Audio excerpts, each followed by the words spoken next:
আজ শিবচর পৌরসভা এলাকায় অবস্থিত বেসরকারি ক্লিনিক এবং ল্যাবরেটরি যেগুলো রয়েছে এগুলো অভিযানে আমরা বের হয়েছিলাম।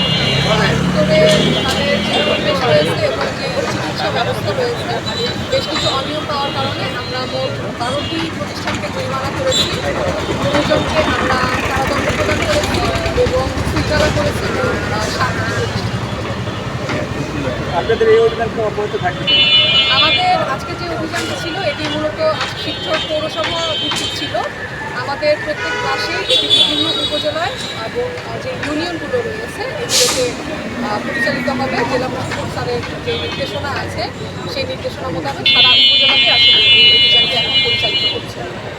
সেবার ক্ষেত্রে যদি কোনো রোগীর অভিযোগ থেকে থাকে তাহলে সরাসরি সিভিল সার্জন মহোদয় বরাবর, জেলা প্রশাসক মহোদয় বরাবর অথবা উপজেলা পর্যায়ের উপজেলা নির্বাহী অফিসার বরাবর তারা অভিযোগটি জানাতে পারে এবং আমরা সেই অভিযোগটি আমলে নিয়ে আরও অভিযান পরিচালনা করব।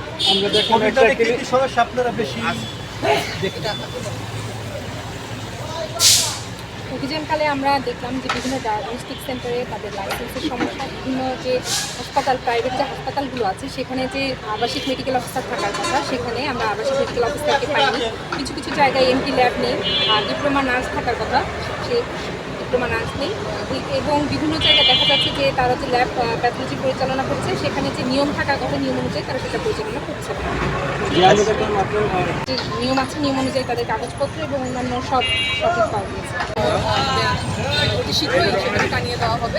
এখানে সরকারি নির্দেশ মোতাবেক বন্ধ রাখতে বলা হয়েছে যতক্ষণ পর্যন্ত না তাদের কাগজপত্রগুলো ঠিকঠাক করা হয় এবং তার যদি না মেনে তারা খুলে ফেলে বা সরকারের অনুমতি ব্যতীত যদি তারা আবার পরিচালনা করতে চায় কর্মকাণ্ড তখন তাদেরকে আবার আইন আওতায় আনা হবে। এবং আরও অনেকগুলো অভিযোগ আমরা পাচ্ছি যে বিভিন্ন ফার্মেসিতে অনিয়ম।